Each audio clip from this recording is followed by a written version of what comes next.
Good morning. I'm Scott Walters, the principal here at Lebanon High School, and we are very excited to finally get to open up our STEM biotechnology lab. This has been an idea that Ms. Bunch and Mr. Moss and I have been working on for a little over 2 years, and it was a big idea. It's taken quite a bit of time to get to this point, so we're very excited to show you the good work that we're doing here. To have our students, our young scientists, demonstrate some things for you.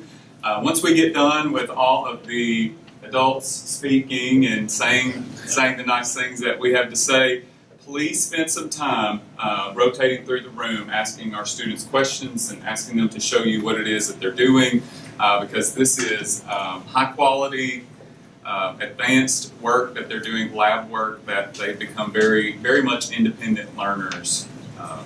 And so we're very proud of that, and we're excited to show it to you.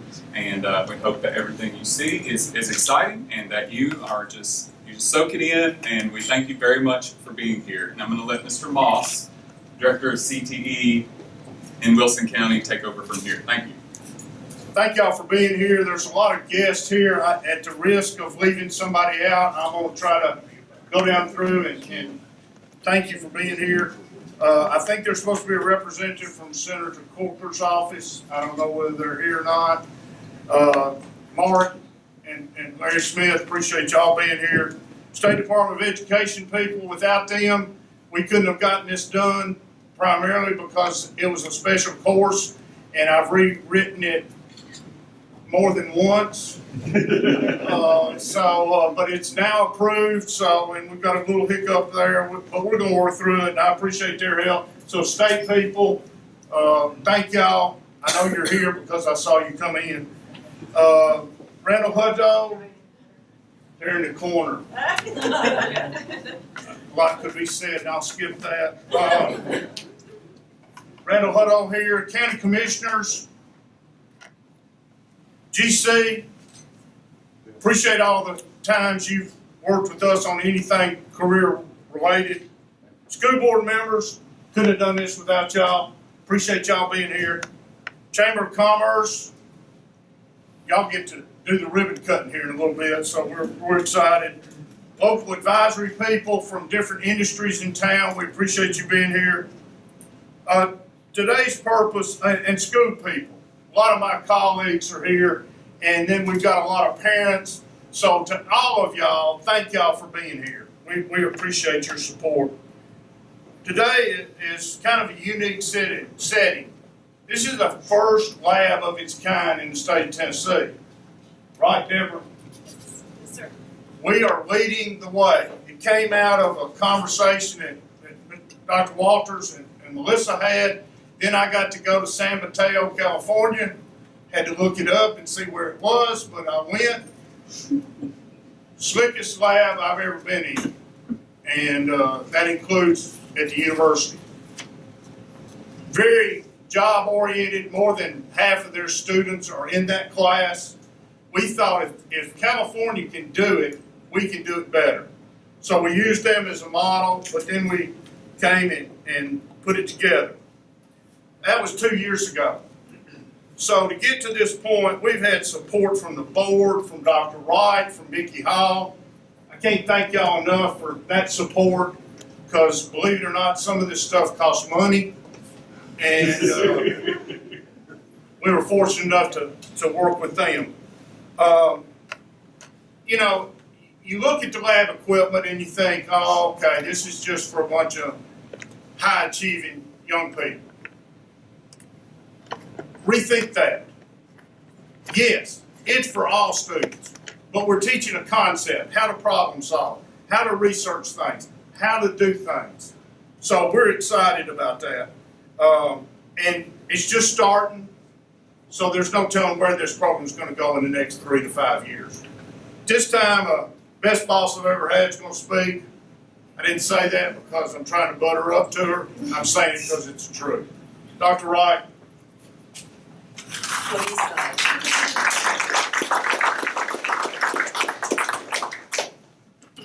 Just a few things I want to add simply because of the uniqueness of why we're even here this morning. But the first thing I want to do is recognize someone that came up with a concept, really a dream, and pretty tenacious, pretty persistent, and wouldn't let it go because the idea, the possibility of creating a concept, taking it to fruition in a high school setting.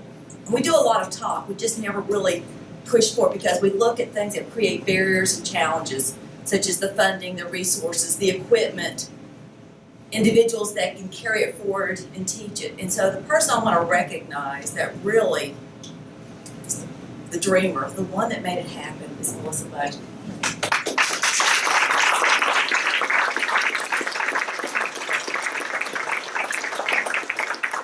Things that we know as far as what we need to be doing as far as for our high school students, and much of it, we are limited.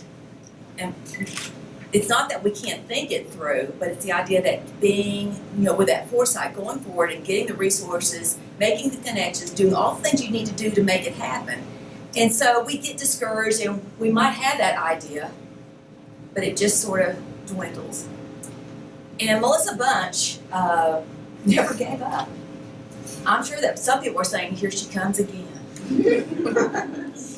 But I appreciate that about her because that told me how serious she was about not only developing it, but making sure that it was state of the art. There is nothing like this anywhere in the state of Tennessee. In fact, this is the model that will be replicated elsewhere based on her dream and her idea. She made sure that she made the connections with not only the community colleges, but the universities.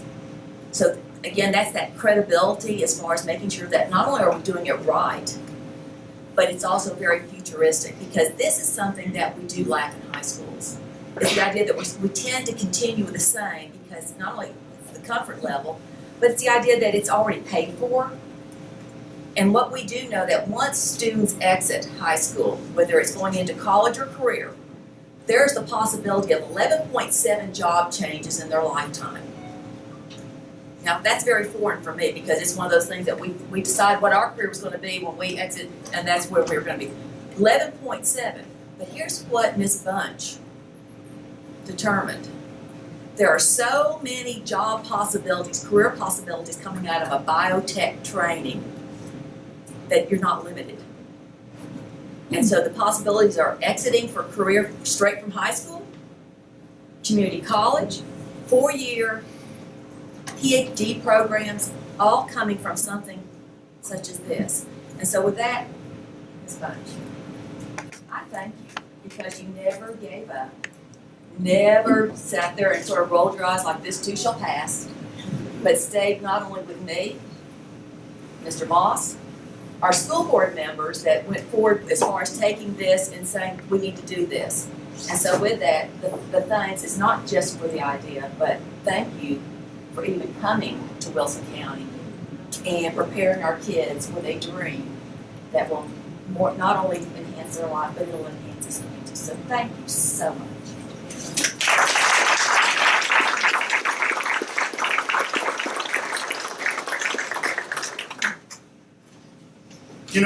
In education, like Dr. Wright said, sometimes we just think about one spot. Well, this dream that Melissa had came from the community colleges who had been working with the other universities. And without Fall State support, we could not have pulled this off. I mean, it takes all of us to raise these students. And Dr. Faulkner, I'm going to ask you to come up and bring greetings from Fall State. And then Dr. Goldman, if you'll come up and talk too. Thank you very much. Come on. Thank you. Yes, sir. Thank you. Well, I'm just so pleased to be here to celebrate with you this occasion. I appreciate the opportunity that Fall State has had to be a small part of what you've done here in creating a pathway from high school to community college to university and beyond. The sky is the limit. And so we're very excited about this program and very glad to have been able to participate to set up an opportunity for students as they complete the program here to receive college credit for that at Volunteer State Community College. And so to the students that I see, I'm feeling so much at home because I'm a lab nerd myself. Okay, I'm a science major really. And so the white coats and the goggles, I'm just having a really at-home feeling here this morning. I applaud you for the magnificent equipment that you have assembled, and I would just say to the students that the skills that you're going to gain here in terms of using the instrumentation and the techniques for serial illusions and for microscopy and those sorts of things, that's going to serve you well in whatever direction you care to move. But the mental skills are going to serve you even much more than the manipulative skills in terms of critical thinking, problem solving, and being able to follow procedures and understand why you're following procedures. All of those are going to serve you well in the future. And so Joe Dolan from our faculty at the college has worked closely with this bunch to try to make this happen and to make that transition as seamless as possible. And so, Dr. Dolan. Thank you, sir. Appreciate it. We have a few administrators from Ball State here, and we're in the design phase of renovating the science building at Ball State. They've all had their phones out taking pictures of this. I don't know why. It's just really well done. Bill, for getting the money and making this all happen, he deserves a big credit. One of the most important things that you can do with a program like this is train students when they leave. They can enter any kind of research or laboratory, basically any kind of sciencey environment, and be comfortable, be relaxed, and competent, so they can contribute almost from day one. Well, Melissa and I tried to see just how good the program worked the first year. We were designing the course on the fly, and we invited 12 of the students last May to come to Ball State, to come to my playground, and see what kind of game they had. I gave them 12 lab tasks to execute. They were just pairs, and I planted some landmines just to catch them. They put their heads together. They started grinding through everything. A couple hours later, every task completed. I had to make some solutions. I'm using those solutions. I trusted what they did well enough. What I gave them to do was basically a first week audition for a new student lab worker. I'd hire any one of them. And this was the first semester, or first year we went through this. We're designing on the fly, rented space. I'm really looking forward to see what we get on next May. We'll try it with the next crop. It's just going to be really marvelous. So there's a lot of potential here. And one last comment, quarterly training came up. To be a biotechnologist, you have to have a really solid understanding of biology, a very good understanding of chemistry, and a good sprinkling of physics. There are no broader trained science support people than biotechnologists. So these students are going to be able to work in just any kind of sciencey setting. Absolutely get them an unfair advantage when they get to the college and they're trying to compete for science jobs and things like that in the labs. A good solid unfair advantage, take advantage of it. Turn back to you. Thank you.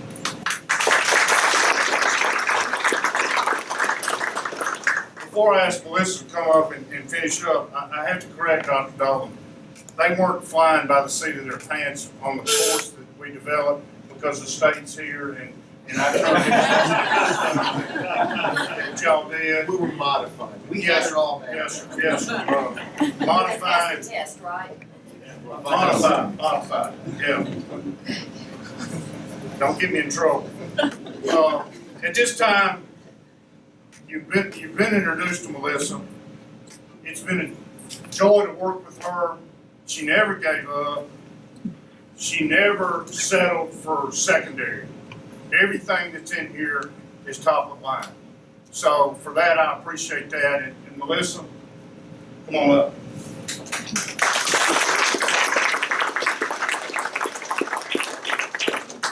Well, thank you so much for everyone that is here. I am so excited. I haven't slept in about a week. Very, very excited for you to be here and for you to see what we have to offer our students and what they can accomplish in the lab.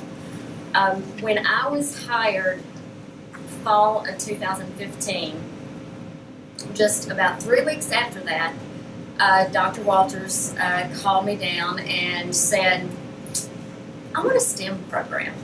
I said, okay. He said, you want to develop one? I went, okay. What do you want to do? He said, I don't know, do what you want to do. I went, all right, I will.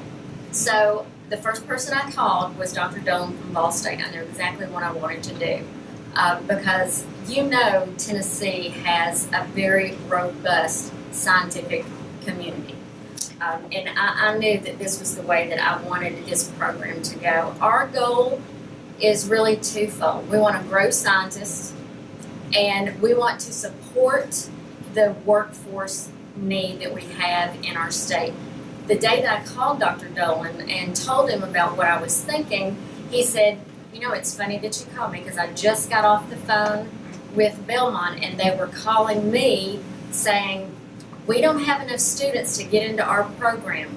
Can we do something? Can you help, steer your students to our program?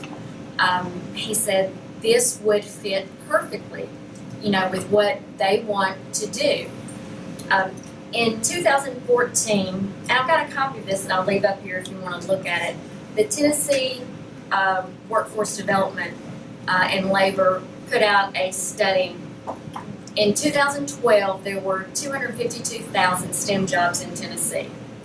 They predicted by 2020 that there would be 2022, 295,000 jobs. Of those jobs that they listed, 65% of those jobs were biotech, life science related. There are so many opportunities for our students. There are over 700 biotech and life science companies in the state, and they need workers from everything with a high school diploma all the way up.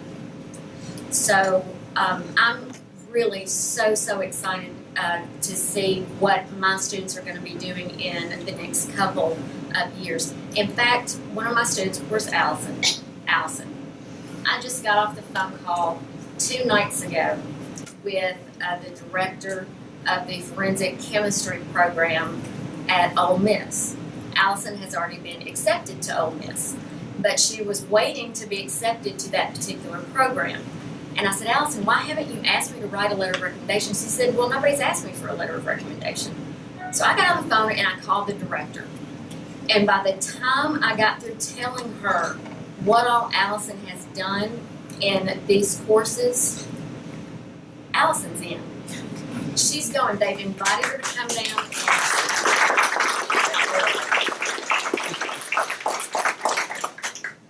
Somebody asked me not long ago, well, why is this a CTE course? Why isn't this an academic course?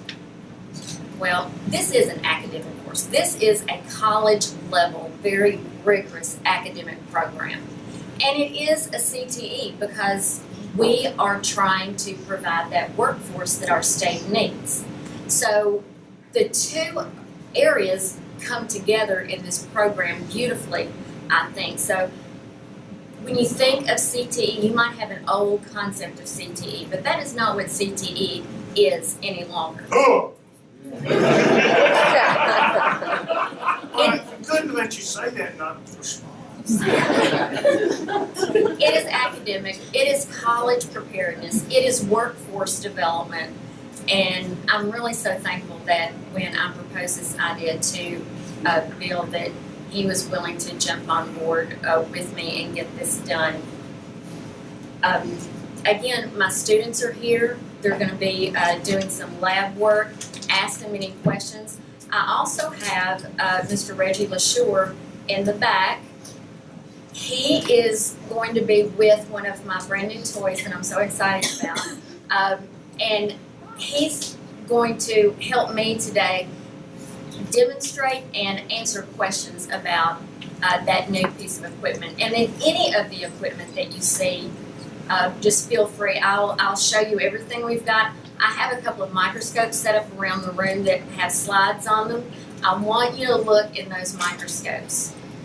These microscopes are phenomenal scopes. They are research grade microscopes, and our students are going to be able to do a lot with these. But anyway, What is that new toy? it's called a TCAN. it can do just about anything except make dinner. We can quantify protein, we can quantify DNA, we can quantify bacteria.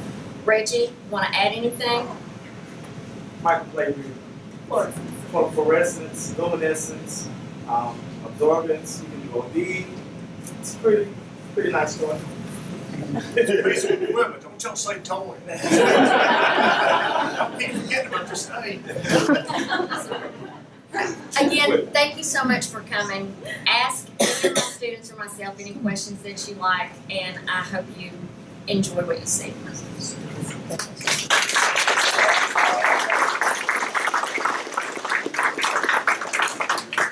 To me, the most exciting thing's fixed to happen, and that's when we're gonna cut a ribbon inaugurating this lab that we've got. So